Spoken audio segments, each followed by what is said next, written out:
Good morning, everyone. It's 11:05, and we will be starting our panel. Thank you so much for making it to our conference on such a beautiful Saturday morning. Today, we will continue discussing the representation of Donbass and events in the region in Ukrainian culture, in literature. This panel is dedicated to poetry and prose. And my name is Yuliya Ladygina. I will be moderating this panel. We will start with Roman Ivashkiv, our first presenter. He's the lecturer in Slavic languages and literatures and language program coordinator at the University of Illinois Urbana-Champaign. His research interests include translation studies and comparative literature. His current research focuses on transmesis in Slavic film and fiction, and he also translates Ukrainian poetry into English together with a Canadian writer and translator, Erin Murray. So his paper is on war poetry from Ukrainian and English translation. We will continue discussing this wonderful volume today, and the floor is yours. Thank you.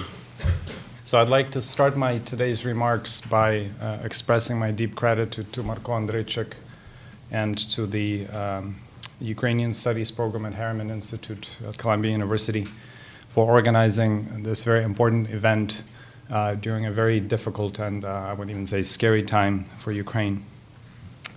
When Marko wrote to me several months ago and asked if I was interested in participating at a conference on the war in eastern Ukrainian Donbass, I wasn't immediately sure, although I teach Ukrainian culture at UIUC, follow the news closely, and often play imposter with my students, I'm by no means an expert on this topic. At that time, I was also in the middle of writing a review of the collection Words for War, edited by Oksana Maximchuk and Max Rosachinsky. Oksana is present here. A beautifully made and illustrated book of war poems by 16 Ukrainian writers in English translation, and which, by the way, has since then appeared in East-West Journal of Ukrainian Studies. So when I saw the conference theme, specifically the words responses and reverberations, I was relieved to realize that maybe discussing how Ukrainian war poems are translated into English would not be too inappropriate for this occasion. War poetry, after all, is an aesthetic response to the terrible impasse imposed on Ukraine. It is a collective cultural response to a situation in which neither political/diplomatic nor any other common sense solutions seem plausible.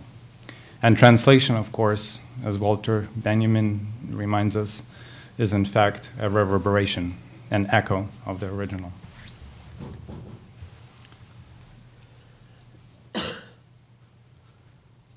Of course, back then when I agreed to participate, I had no idea that Oksana, as well as several other contributors to this volume, Yuliya, and I'm not sure if Olena is here today, would be here. And so when I saw their names in the program, I was excited about an opportunity to meet them in person. But to be honest, I also felt like, oh, now I will only have to say good things and praise the translations, which when one talks about translation is so much more difficult to do than to criticize.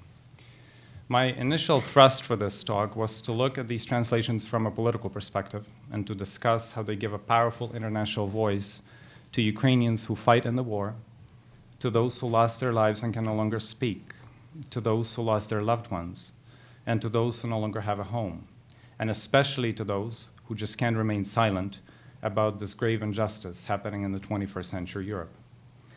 This voice, albeit poetic, is especially important amidst Russia's outrageous propaganda and the civilized world's lack of united constructive response, camouflaged and justified by fancy terms like hybrid war. When I started reading the translated poems and looking for the original text, and back then I didn't know that there is a wonderful online version of this prepared by Academic Studies Press, and those of you who have iPhones can just point your cameras at it and the QR code will be read. Or if you have a QR app, you can also access the website. I decided to focus on the idea that Ukrainian war poetry deserves to be translated and disseminated primarily thanks to its aesthetic merit rather than just for obvious political and ideological reasons. In addition to its sensitive and emotional subject matter and the often graphic, blood-chilling imagery, it confronts the translators with a challenge of capturing that special, I'm not sure if it's pure in a Benjaminian sense, but certainly liminal language, at times quite simple and direct, and at times metaphorical and allegorical, that so powerfully conveys human pain and despondency, trauma and loss. One of the collection's greatest assets is its diversity, and Maria Ravakovic did a fantastic job yesterday. I'm glad Marko didn't put us on the same panel. So she explained this diversity of the collection. Established and internationally known writers such as Izrek and Žadan rub shoulders with emerging younger talents like Jakimchuk and Kalitko. The book gives voice to poets who come from the Donbass, like Vasil Holoborodko, and to those who volunteered and fought in the battlefield, like Boris Humaniuk. Moreover, it offers a very balanced representation of female and male writers, and importantly, of poets who write both in Ukrainian, and those who write in Russian. An example of the latter is Boris Khersonsky and his wife, Lyudmila Khersonskaya, who, as Kaminsky's introduction poignantly illustrates, support Ukraine and even switched to teaching in Ukrainian to protest the ludicrous propaganda claim that the Russian invasion was aimed at, quote, protecting, unquote, the Russian-speaking population in Ukraine. Thematically, the collection is also very rich. Although most of the poems address the horrors of war, specific themes include death, pain, loneliness, prayers, funerals, bodies, hostages, and refugees. Several poems examine the possibility of writing poetry about war during wartime, while a few, albeit without much hope, also talk about love.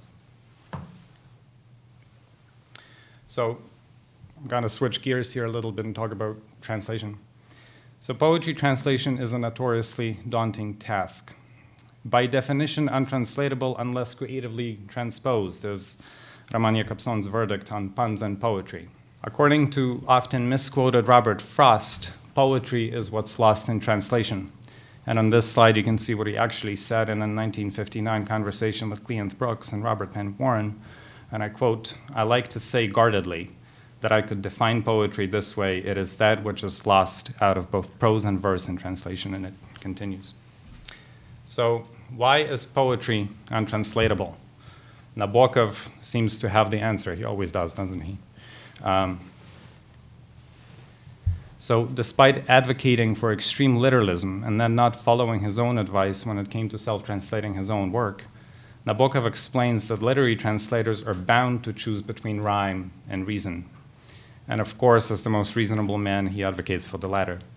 In other words, translators must inadvertently separate form and content, whereas it is precisely the tension stemming from their inseparability that creates an aesthetic effect in the original. Claire Cavanaugh brilliantly questions this problematic dichotomy in an essay on Polish poetry and translation when she writes, "Why did you keep the form and mangle the meaning?" Or vice versa, we are queried. We are, meaning the translators. As if poetry weren't forever inviting us to consider the forms of meaning and the meaning of forms. End of quote. Paradoxically, though, despite its purported untranslatability, poetry continues to be translated, something that Derrida beautifully described as the simultaneous necessity and impossibility of translation. Translating Ukrainian war poetry, however, is indeed a formidable challenge because in addition to the typical linguistic and cultural asymmetries and isomorphisms, coupled with differences in temporal, spatial, and political contexts, as well as aesthetic sensibilities, the English translators had to deal, in many instances, though not always, with a soundscape that relies on a strong rhyming tradition, as well as with a doubt about the possibility of capturing and conveying the defragmentation and decomposition of language. As Luba Jakimchuk concludes in her poem Decomposition, quote, "There is no poetry about war, just decomposition, only letters remain." So my question is, what does translation do when the texture what's supposed to be carried over disintegrates? Even more importantly, what can translation do with silence between the sentences, which Ilya Kaminsky, in his brilliant introduction entitled Barometers, claims to be the same, and this is probably the only time where I disagree with him, about sameness. So now I'd like to give you a taste of some of these poems and a sense of how complex and intricate their fabrics and soundscapes are in translation. And those of you who have the handouts, I'm going to start with page 1. So I'd like to start with a symbolic, self-reflexive poem by a Kharkiv-based Russian language poet, Anastasia Afanasieva, who echoes Adorno's admonition regarding the impossibility of poetry after Auschwitz. What we can see here, besides, of course, the difficulty of capturing the parallel forms and the continuity of Russian active participles, голодающих, гуляющих, versus the hungry from those on a stroll, and you can see that the parallel structure is problematic here, is an almost Dantean twist of abandoning hope, rather than the somewhat clumsier original any possibilities are eliminated or canceled. So at the very end, любые возможности отменяются is rendered as every hope is being ended. So you can see the Dantean twist there. I'm not so sure if it's true about this particular translation, but as I analyzed this poem, I was reminded of the question of whether a translation can ever outperform their original. Like in the case of Gregory Rabassa, who, according to some views, for example, Paul Ellis, outperforms Gabriel Garcia Marquez's original 100 Years of Solitude. Or, like Emily Apter invites us to imagine, can a translation exist without the original? The Ukrainian language writer Vasyl Holoborodko, a 74-year-old Shevchenko Prize laureate, and the Shevchenko Prize for Poetry is probably the highest award you can get in Ukraine. It's awarded annually. Had to leave his home in the city of Luhansk, and now temporarily lives, and has been living there for 5 years already, at a writer-in-residence house, Budynok Tворчості in Ukrainian, in Irpin, near Kyiv. Not surprisingly, the Odysseus theme of return, or rather the impossibility of returning home, features prominently in his poetry. Here I'm going to discuss only the first 5 lines in which he says that returning doesn't imply his, quote, current presence in the land where he was absent for a long time. A true return would entail restoring the names of all the things that surround you. In the English translation, the choice of a more active verb that underscores agency to learn anew is interesting in implying the necessity of learning an act that's different from recalling a new language. Another moving example comes from Kalitka's poem, He Writes, in which a young soldier is writing a letter to his mother, whose face, among other things, he's beginning to forget. In the last line, he asks if a girl whom he used to know still sings in the church choir. Here, the translators are confronted not only with the rhyming pattern, but also with dialectal and regional words, toponyms, alliterations, and cultural realia terms. So the highlighted parts here, if you look on the left, so hryzote, a very difficult word to translate, distress is close. Подільська квітчати дівку, so those would be the cultural realia terms and the toponyms. A killer rhyme in the 4th stanza of koloshkate, voloshkame rhymes together. So koloshkate is a dialectal word that interestingly means both to soothe and to kill. But then the rhyme with voloshke becomes impossible. And then the alliteration in the last stanza, zliva b'ye v barabani boloto popід frontami. So really, really challenging. Alexander Kabanov's witty and sharp satiric poetry, and he is perhaps the only poet in this collection whose words evoke a smile, must have posed serious challenges for the translators who often had to make some very difficult and at times counterintuitive choices. For example, the ingenious and titled allegorical poem, Once Upon a Time a Jew Says to His Prisoner, his Hellenic foe, has several controversial aspects.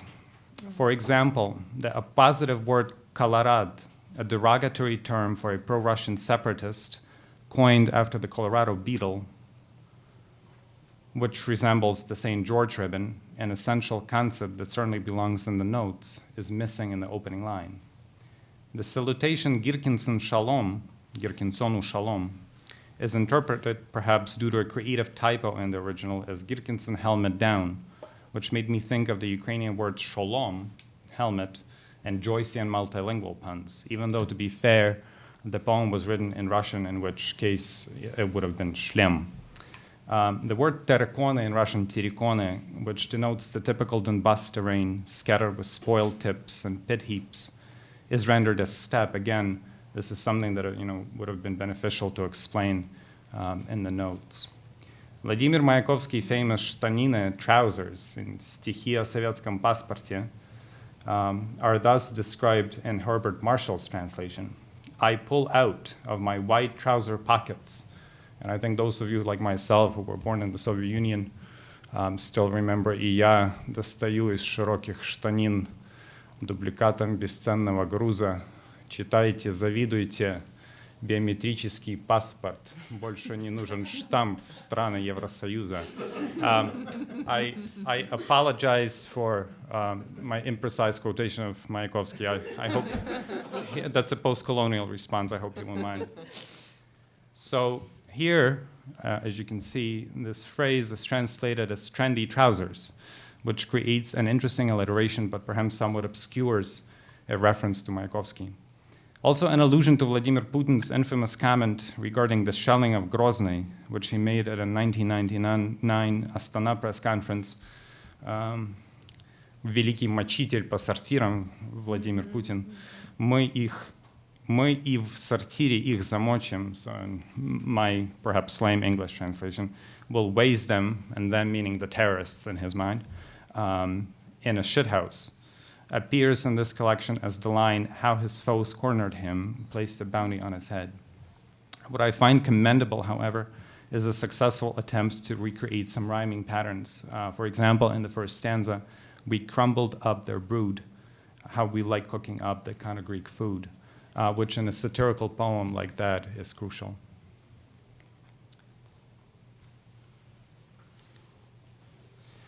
I'd like to conclude my presentation by quoting the last few lines from Boris Homeniuk's poem entitled Not a Poem in 40 Days. Unfortunately, I could not include the whole poem either in the handout or on the screen because it is too long, so I apologize to Boris for chopping it up, but I wanted it to fit on one page, and I'm going to be quoting just the last lines. Homeniuk, who actually served as a military volunteer and was engaged in active combat, writes, and I'm going to read this both in Ukrainian and in translation. Вірші – найкоротший шлях до неба. Головне – не боятися спробувати. Вірші бачать безодню. Падаючи вниз, головне запам'ятати шлях нагору. Вірші скрізь побували. Вірші були там, де нема місця для віршів. Вірші бачили все. Вірші бачили все. And in English, in Oksana and Max's translation, poetry is the shortcut to heaven. Poetry sees into the void. When you fall, it lets you remember your way back. Poetry went places where there isn't place for poetry. Poetry witnessed it all. Poetry witnessed it all.